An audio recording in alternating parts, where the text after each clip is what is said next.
Muy buenas tardes, bienvenidos, muchas gracias por estar aquí y por acompañarnos.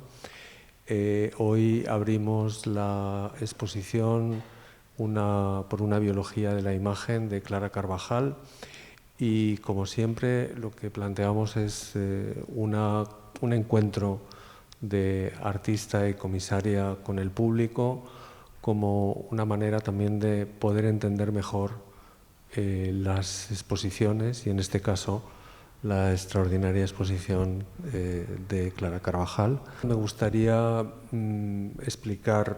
introducir a todos vosotros quiénes son.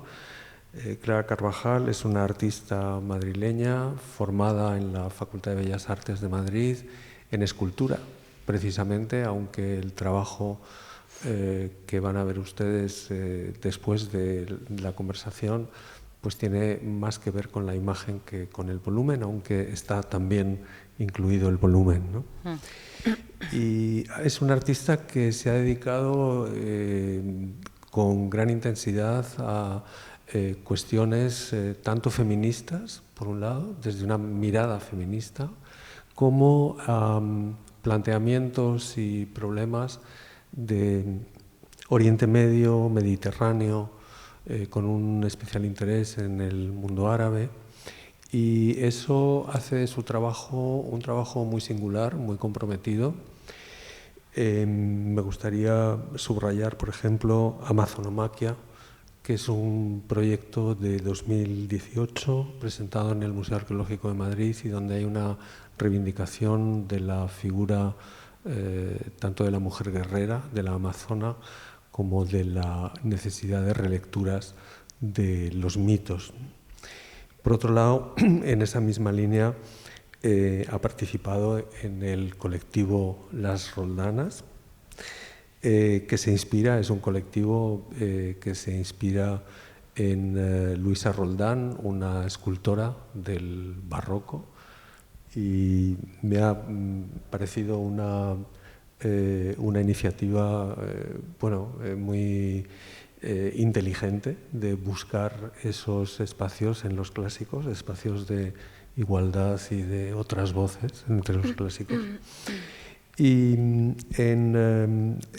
por otro lado también participa en el grupo de 17 artistas que revitalizan una performance que es la Galería Maribum en Madrid, la famosa Galería Maribum, que en los años, final de los 70, principios 80, un grupo de artistas, entre los que estaban Patricia Gadea, Juan Ugalde y otros, en uno de los pasadizos que conectan el Parque del Retiro, realizaron una exposición sin permisos, colgando carteles y obras en las paredes, y se generó, digamos, un espacio diferente que atrajo a mucha gente, y esa revitalización a mí me ha parecido también otro acto inteligente. Por otro lado, me gustaría también resaltar de Clara que en esa línea, digamos, de compromiso y combativa, es actualmente presidenta de la Asociación de Artistas Visuales de Madrid, y curiosamente yo también estuve en una de las juntas directivas con Pablo Genovés y con Mar Solís y con otras personas defendiendo también los derechos de los artistas. Este proyecto del que hablarán tanto Clara como Zara es un proyecto que se gesta a partir de una beca es un proyecto que se gesta a través de una beca de BEGAP para trabajar sobre el derecho de las imágenes. Y el resultado, yo creo que es un resultado mucho más complejo, que va mucho más allá de los derechos de las imágenes y que entronca con las mitologías y con la construcción de imágenes colectivas en relación a la memoria. Por otro lado, también nos acompaña Zara Fernández de Moya, que se forma en filología también en la Universidad Complutense de Madrid, pero que muy pronto se dirige más hacia cuestiones de otros ámbitos, siempre muy interdisciplinares, aunque siempre ha estado vinculada a la enseñanza y a cuestiones de carácter educativo. Por ejemplo, ha sido docente y es docente actualmente también en el curso de gestión de proyectos culturales de la Escuela de Verano de la Universidad Complutense de Madrid, y ha tenido estancias docentes también en Praga, por ejemplo, durante varios años. Y lo que es muy destacable en su trayectoria es justamente también esa vinculación con el mundo árabe, especialmente con Marruecos, donde has pasado gran parte de tu vida, y con el país con el que te une una relación muy especial y de emoción y de sensibilidad. Entre sus, de hecho, uno de sus trabajos es Relaciones políticas e intercambios humanos entre España y el mundo árabe, que fue un trabajo de fin de máster, si no me equivoco, de investigación, y donde se colocan ahí de alguna manera las bases de un trabajo posterior. Y me gustaría resaltar, por ejemplo, la exposición Yusur, Puentes, Paisajes y Arquitectura entre España y Marruecos, realizado entre 2008 y 2011, coincidiendo con la presidencia española de la Unión Europea en 2011, y fue un proyecto donde se hacía un paralelo entre la arquitectura y el paisaje en España y Marruecos como países de alguna manera también paralelos. También en 2012, con la residencia de Ifriti, en Essaouira, permitió el trabajo con una serie de artistas españoles que posteriormente participaron en la primera edición de la Bienal de Casablanca. Y nos ha unido también el proyecto Miradas Paralelas, que fue un proyecto en el que Zara me invitó a participar en 2016, y fue un diálogo entre fotógrafas españolas e iraníes que se presentó tanto en España como en Teherán. Y sus proyectos más recientes han sido Apátridas, Laberinto de los Invisibles, presentado entre otros lugares en Caixa Forum y en Casa Árabe. Es un proyecto sobre el problema de los apátridas, de los refugiados que quedan sin cobertura de una nacionalidad o de un pasaporte, que era algo propio de los años 20 y que ha vuelto con toda crudeza y con toda violencia en los últimos años. Y por otro lado también ha realizado distintos proyectos con Soledad Córdoba, el último en la Fundación Vila Casas en Torroella de Montgrí. Y desde 2019 trabaja en el proyecto de ámbito cultural del Corte Inglés en Madrid, con distintos encuentros de artistas y conversaciones. Por lo tanto, es una experta en ese ámbito de la conversación. A mí este proyecto, la verdad es que me cautivó desde el primer momento que Sara me propuso poder hacer una presentación en el CEGAC. Primero porque me interesó la interpretación que Clara había realizado sobre el Líbano, que es un país al que me unía desde los años 70, desde el momento de su guerra civil, a través de amigos que conocí fuera del Líbano y que me transmitieron la imagen de un país paradisíaco, entre comillas, un país que ellos recordaban enormemente bello y con una empatía entre la gente, una sensación, lo que transmitían era una sensación de un país con alegría de vivir, y que sin embargo a partir de ese momento se convirtió en un infierno. Y esa interpretación que yo tenía desde este grupo de amigos a los que seguí viendo unos años y que a muchos de ellos después perdí la pista, siempre me quedó como una figura o una imagen emblemática. Y a partir de ahí el proyecto ha sufrido una serie de variaciones. Inicialmente lo pensamos para un espacio más pequeño. En ese momento en el CEAC no disponíamos de ningún espacio más grande. Y lo que ocurrió fue que con la pandemia, con el desajuste de programaciones, encontramos un espacio más adecuado, que es el doble espacio, que es un espacio muy especial de este museo, y donde poco a poco Clara y Zara fueron dándole la vuelta al proyecto, decidieron incluir lo que Clara había estado trabajando en este tiempo, con lo que la exposición quedó enormemente enriquecida, y yo creo que es el momento de darles la palabra a ellas para que nos cuenten cómo ha sido este proyecto y cuáles son sus claves. Me gustaría, sin más, agradecer el esfuerzo y el trabajo tanto de Clara Carvajal como de Zara Fernández de Moya, y después de la conversación habrá un tiempo también para que puedan visitar la exposición. Muchas gracias y adelante. Bueno, nos escuchamos. Santiago, muchísimas gracias. La verdad que es un lujo estar aquí en este museo absolutamente magnífico, lo he dicho antes, infinito.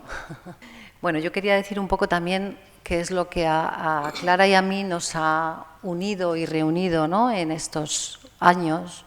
Y como bien decía Santiago Olmo, nos han reunido pues horizontes que nos interesaban a las dos.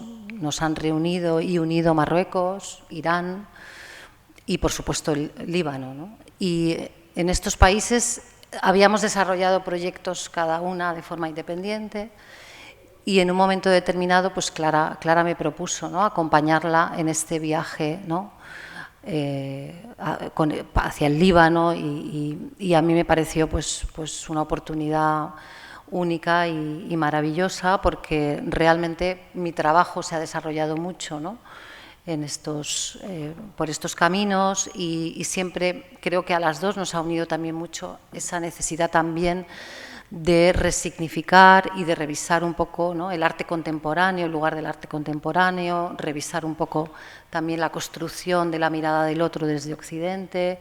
Y bueno, yo creo que desde ahí nosotras, ¿no?, hemos empezado, ¿no?, a construir un poco también todo este proyecto, ¿no? A partir de ahí, bueno, pues decidimos ampliar, como bien ha dicho Santiago, ¿no?, la exposición por una biología de la imagen, que parte de Dioses de la Frontera e incorpora por primera vez Argucia aquí en el CEGAC, ¿no? Y es un proyecto en el que Clara, ¿no?, empieza a interrogarse por un concepto propio, un concepto plenamente innovador, que es el concepto de la biología de la imagen, ¿no?, donde ella va a indagar y a explorar, ¿no?, la capacidad de transformación de la imagen, ¿no?, de que de alguna manera parte de una imagen primordial, casi seminal, ¿no?, y cómo todo eso, como en un juego de espejos, pues va transformándose y actualizándose en cada nuevo soporte, en cada nuevo medio, y todo eso ella lo conceptualiza en diferentes materializaciones, desde esa imagen fotográfica, pasando luego por la talla de madera, porque ella tiene una relación con la madera, escultora, ¿no?, una fisicidad muy importante, ¿no?, y luego están las estampaciones, ¿no? Y en cada uno de los proyectos, en Dioses de la Frontera y Argucia, eso tiene un desarrollo, ¿no? Entonces yo creo que lo primero que me gustaría, Clara, es que nos contaras cómo es ese desarrollo justamente en el caso de Dioses de la Frontera, ¿no?, donde hay 4 materializaciones, ¿no?, de esa biología de la imagen. Cuéntanos un poquito.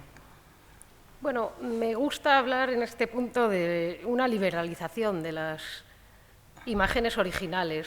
En el caso de Dioses, son imágenes de archivo, las imágenes con las que he trabajado, y me he lanzado a capturar distintos estados de una misma imagen. Parto de la fotografía impresa, la Fundación Árabe de la Imagen, que tiene su sede en Beirut, y de esta fotografía impresa digitalmente se pasa a un texto escrito. Este texto es de Teo Millán, que nos acompaña y que Sí. no voy a dejar de decirlo porque Luego vamos a hablar de los textos. luego hablamos de también. los textos. De ahí a la talla en madera, que es una búsqueda de qué es esa imagen en un concepto más escultórico y hecho tallado en madera en unos tableros de madera que luego se van a estampar. Y este sería una pieza que se presenta así en la exposición, se presentan varias piezas así, pero que es es el círculo de lo que es esta biología de la imagen en sus 4 estados que he trabajado para Dioses de la Frontera. Esto es la vida de la imagen, ¿no? Una imagen pura, original, que es la que se dio al tomar la fotografía, pero que ya no existe en un mundo físico, y yo he querido trasladar a ese mundo físico de la talla en madera. Es una evolución de esa imagen en distintas formas. Su vida. ¿No? Múltiples expresiones de una imagen. Muy bien. Bueno, en la exposición presentamos 4 cuatrípticos, ¿no? Como este que ha presentado Clara, que es justamente donde se explica conceptualmente un poco cómo funciona en los 39 dioses, ¿no?, de la frontera de Clara Carvajal, que son ese homenaje particular que ella hace al pueblo libanés, ¿no?, en un momento además muy concreto, ¿no?, que es el momento de la independencia, ¿no?, del mandato francés, un momento, ¿no?, identitario, ¿no?, para el pueblo libanés, y que es justamente en el momento que a ti te interesa, ¿no? Para crear toda esa cosmovisión justamente del Líbano y demás, hay toda una primera etapa, ¿no?, de investigación en los archivos, ¿no?, de la Fundación Árabe para la Imagen, del periódico An-Nahar, que es un periódico libanés importantísimo, un periódico actual, y también en los archivos, ¿no?, de Émile Boulot-Divers. Y eso es un trabajo interesantísimo, ¿no?, que tú estás en Líbano dos meses, y a mí me encantaría que nos contaras un poco cómo manejas todo eso, cómo te acercas al archivo. Bueno, cuando llegué a Beirut tuve acceso al descomunal archivo de la Arab Image Foundation, y que fue el referente con el que yo aprendí el que iba a ser el concepto del proyecto, ¿no? Me centro en las colecciones libanesas que tiene la Arab Image Foundation. Ellos tienen 300 colecciones de fotografía, pero yo me centro en las libanesas y, como has descrito bien, en ese periodo histórico, desde la independencia del país hasta que estalla la guerra civil en el año 75. Pasé semanas en sus oficinas, indagando y identificando a esos personajes que iban a ser los dioses de la frontera. Es cómo se retrataba la sociedad en los años 40 y 50, ¿no? Y aquí hay una parte, las fotografías son magníficas y tienen una gran calidad desde el punto de vista fotográfico, pero a mí no me interesaba eso. Me interesaba cómo se estaba retratando esa sociedad, cómo se retrataban esos individuos en los estudios fotográficos, en el que el posado era muy teatral, ¿no?, como en esta imagen, a la que titulé Benefactor, o esta otra imagen, con un posado trascendente y aspiracional, de una sociedad que se retrata hablando... Estos individuos están hablando de sí mismos, mostrando la mejor imagen que tienen de sí mismos, y empiezo a entender que hay otras formas de retratarse y que hay ese mundo rural. Este es el archivo de Émile Boulos-Divers. Es un hombre de un pueblo de la costa que se llama Batrum, y él retrata con su cámara de formato medio, que es este formato cuadrado de fotografías, a finales de los 50 y primeros de los 60, a sus vecinos, en poses aparentemente más naturales en el exterior,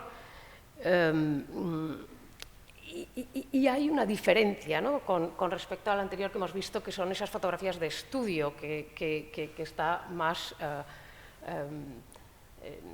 delimitada, ¿no?, la pose, y luego me encuentro con el archivo del periódico An-Nahar, que ya es un archivo, el que yo selecciono, que pertenece más a los años 60, primeros 70, y aquí es esta familia, por ejemplo, que se retrata en la Corniche de Beirut, y el tipo de cámara ya ha cambiado, ya son las cámaras pocket, las cámaras... El proyecto también para mí tiene una dimensión también de la historia de la fotografía, cómo evolucionan esas imágenes a medida que la técnica de la fotografía va avanzando también, ¿no? Todos se retratan interpretando poses reveladoras. Esta es una fotografía atemporal, porque si hoy en día paseas por la Corniche de Beirut, ves a los chicos haciendo eso, ¿no?, exhibiendo sus cuerpos como iconos divinos, iconos con una intencionalidad que muestra elementos conscientes e inconscientes del mundo que habitan y tal y como ellos lo interpretan. Hemos visto a la protectora, a las chicas del ballet occidental, ¿no?, interpretando el ballet occidental, como un signo como de su estatus social, la familia frente al mar, y bueno, todas ellas son imágenes que yo creo que también me preguntaba a qué estaban destinadas esas imágenes, ¿no? Son imágenes para mostrar a sus amigos, a su familia, a su enamorado o enamorada, en definitiva personas con las que tenían un vínculo cercano, ¿no? Y yo rastreaba estas imágenes en vista, buscando tener una cosmovisión del pueblo libanés en ese periodo preciso de su historia. Y en ese sentido, un poco, ¿qué lectura has querido tú hacer justamente, ¿no? Que en ese sentido, ¿qué lectura has querido un poco hacer tú, ¿no?, sí, del pueblo libanés, ¿no?, esa cosmovisión que tú querías tener, ¿no? Un poco, ¿qué lectura has terminado? Bueno, yo quería identificar esa simbología aspiracional y autodefinitoria, ¿no?, de ese momento histórico de la sociedad, bueno, pues de este país tan complejo y fascinante que es Líbano. Esta imagen, ¿no?, que podría ser, bueno, como veis, una mujer bellísima, ¿no? Y hemos destacado Souvenir porque lo hemos hablado otras veces, ¿no, Clara? Un poco la idea del Líbano reducido a souvenir, ¿no?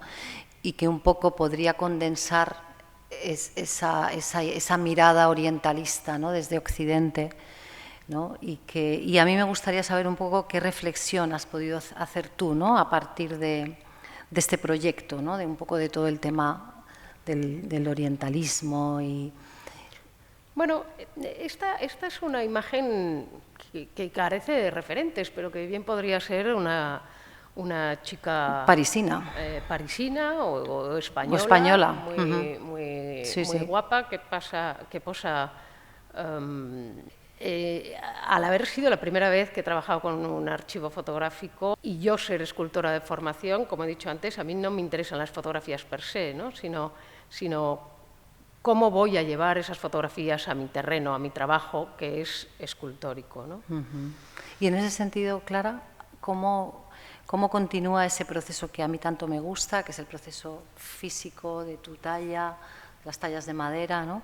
¿Cómo aparece ahí el dibujo y luego cómo conviertes esa fotografía en un grabado, ¿no? Cuéntanos un poquito cómo es ese proceso técnico también, El proceso, ¿no? bueno, yo llevaba, tenía la asignatura pendiente de hacer xilografía, pero no había llegado el proyecto.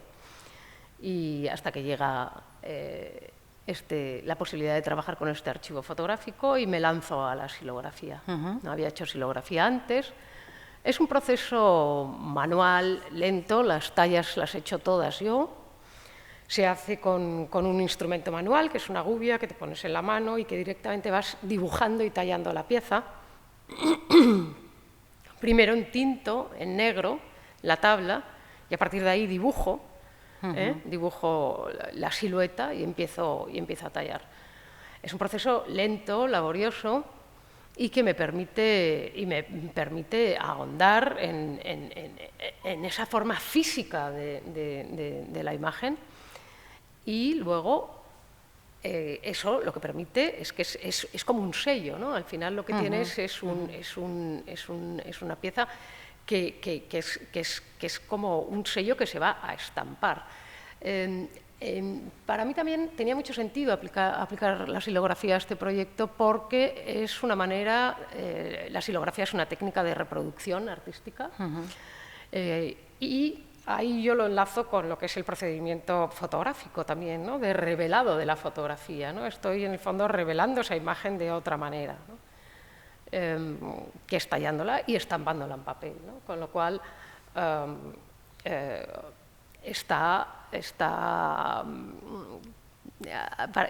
mí se justifica mucho y de una manera muy clara emplear la xilografía como técnica en este proyecto. Bueno, pues ahora si os parece vamos a seguir un poquito con la siguiente serie, que es Argucia, y que, como hemos dicho antes, se ha presentado por primera vez aquí en el CEGAC, y Argucia va a presentar justamente esa dimensión escultórica de Clara, esa dimensión, ¿no?, con la que ya lleva trabajando muchísimo tiempo, y aporta esa tridimensionalidad a la exposición. Son unas cajas que, si habéis visto, son 7 cajas, ¿no? Y realmente aportan ese volumen, ¿no?, a todo el montaje expositivo de la exposición aquí por una biología de la imagen. Y bueno, a mí me gustaría que nos contaras un poquito, Clara, cómo funciona aquí justamente el concepto de biología de la imagen, ¿no? Porque aquí es como un paso más, ¿no? Es un paso más. Hay unos matices, ¿no? Porque Dioses, yo parto de esa imagen original de archivo y esa imagen muta primero al texto, luego a la talla y luego a la estampación. Podemos ver una cajita, ¿no? En Argucia cambia y voy un paso más allá en cuanto a que esta biología de la imagen parte de un concepto que desarrolla distintas imágenes, pero es un concepto que tiene distintas formas, ¿no? Da lugar a distintas. Porque, bueno, podéis ver los títulos de estas piezas: el sexo como prótesis del amor, el arte como prótesis de la exclusión, el concepto de prótesis, ¿no, Clara? Que aparece también aquí, donde tú te vas a plantear artísticamente, ¿no?, toda una problemática cultural.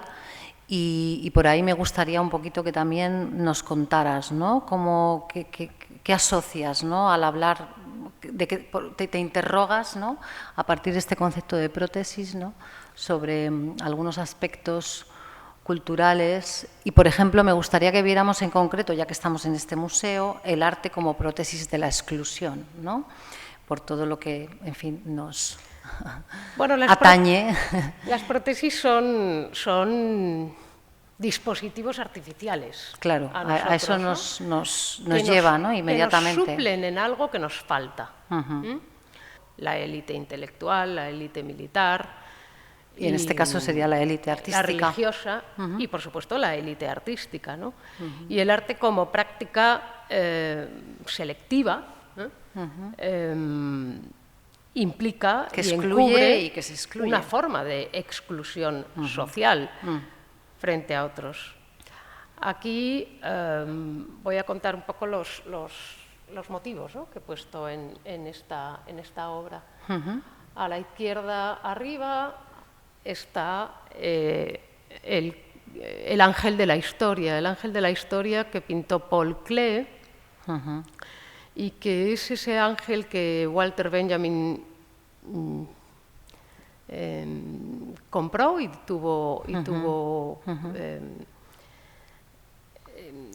poseyó, y es el ángel de la historia que mira hacia adelante, pero también mira hacia atrás con estupor sobre lo que es el proceso histórico, ¿no? Algo que no se puede concebir como un acto de verdades absolutas o de realidades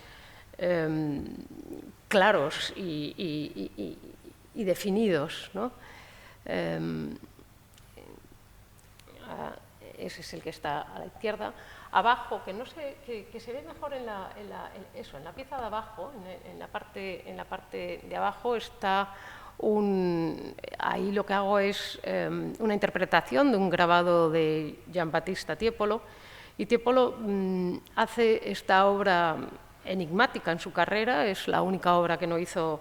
Él fue un artista muy, muy popular en su momento, que tuvo los grandes encargos de los papas, de los duques, para pintar frescos. Bueno, también estuvo en Madrid y pintó frescos allí. Y hace esta obra enigmática en la que aparecen efebos, magos, mujeres semidesnudas, búhos, todos de aspecto mitológico, y que se reúnen siempre en una especie de cónclave misterioso que para mí tenía algo que ver muy directamente con lo que hacemos los artistas, ¿no? Esta especie como de secta a la que pertenecemos, ¿no? Y en la que nos entendemos entre nosotros, pero que francamente tendemos a excluir a los que no nos entienden, o nos excluimos también. O nos excluyen, o sea, excluimos o nos excluyen. Hay esa doble visión, ¿no?, de la exclusión, ¿no? Nos excluyen y nos excluimos, ¿no? Y hay una simbología que siempre aparece, que es la serpiente en torno a un palo, que está ahí también en la imagen de arriba a la izquierda, y que aparece en todos estos grabados de Tiepolo. Es una obra, ya digo, enigmática porque se descoloca completamente de todo lo que es el resto de la obra de Giambattista Tiepolo. Nadie escribió nada sobre ella, y hay un libro de Roberto Calasso que se llama El Rosa Tiepolo, y que habla de estas obras, ¿no? Aquí la obra maestra del arte europeo que puse es La fuente de Duchamp. Duchamp, bueno, pues lanza el urinario y lo mete en la historia del arte, ¿no? Aparece el código QR. El código QR es otra capa de información muy importante en todas las cajas, está en todas las cajas. Y recurrente en tu obra también, ¿no? Sí. He trabajado mucho con códigos QR. mucho con códigos QR, ¿no? Sí. Y el código QR, en el caso de estas obras, remite al título. Si cogemos, está tallado en madera también. Se puede desencriptar con el móvil, de hecho se desencriptan todos. Sí, pero lo interesante aquí es que es, ¿no?, otra capa, ¿no? Sí, y añade ese concepto de encriptación. De encriptación, que es lo que te interesa a ti, ¿no? Como los títulos además tienen ese juego de la argucia, ¿no?, ese truco, pues... sí, porque por ahí el título, ¿no, Clara? El título argucia. Y bueno... ¿Por qué el título argucia por ahí? Bueno, porque porque son aquellos juegos que nos hacemos los seres humanos en sociedad para acuñar conceptos que suplimos con unas realidades que tratan de cubrir el mismo sentido, pero que luego se quedan lejos de su esencia original. Clara, estas cajas las has hecho durante el confinamiento. Sí. Y además tienen un trabajo, o sea, ahora ya más allá del relato y de toda la narrativa y de todo este concepto muy elaborado, ¿no? Pero hay una parte, ¿no?, de la propia pieza, de tu trabajo así más directo con la madera y demás, que a mí me parece bellísimo, y normalmente parece que uno no puede utilizar a veces estos términos tan... Pero a mí me parecen unas cajas que funcionan prácticamente como joyitas, ¿no? Y hay un trabajo, pues eso, de muchísima minuciosidad, ¿no?, que justamente te la debió dar el tiempo del confinamiento, Sí, porque yo le he preguntado a Clara si va a hacer alguna otra, porque a mí me gustan muchísimo como comisaria y que pudiéramos aportar más cajas, ¿no? Pero Clara me dice a veces que eso requiere bastante tiempo, ¿no? Y justamente por ahí tú te enrollaste mucho, ¿no?, en el confinamiento. Bueno, es que este es un proyecto mucho más racional. Efectivamente, en el confinamiento hemos tenido todos mucho tiempo para pensar. Para pensar y para trabajar, ¿no? Y para trabajar. Porque aquí hay mucho trabajo de artista, ¿no? Y, con la propia obra, ¿no? Y de ahí que surgiesen tantos motivos, ¿no? Al pensar en una idea compleja de entramado social, ¿qué motivos podían surgir? Yo no quería poner nunca motivos, por ejemplo, excesivamente obvios, ¿no? A hablar de la justicia, pues se nos pueden ocurrir muchas cosas, pero había elementos, y también en las noticias, ¿no? Las noticias que habíamos tenido recientemente, ¿no? La pandemia ha supuesto un parón, pero yo tenía en mi cabeza imágenes de noticias muy recientes y que vemos por todas sus caras y todas se enfrentan y todas. Bueno, pues a ver si te animas a seguir haciendo alguna otra caja. Pues probablemente sí. Bueno, pues larga vida a la biología de las imágenes. Y yo creo que entonces podemos ir acabando aquí. Muy bien. Bueno, pues muchísimas gracias, Clara, por contarnos y desentrañarnos todas estas piezas de Dioses de la Frontera y de Argucia. Y bueno, y a todos muchísimas gracias por acompañarnos. Y bueno, gracias de nuevo a Santiago por acoger esta exposición. Y pues nada, seguimos.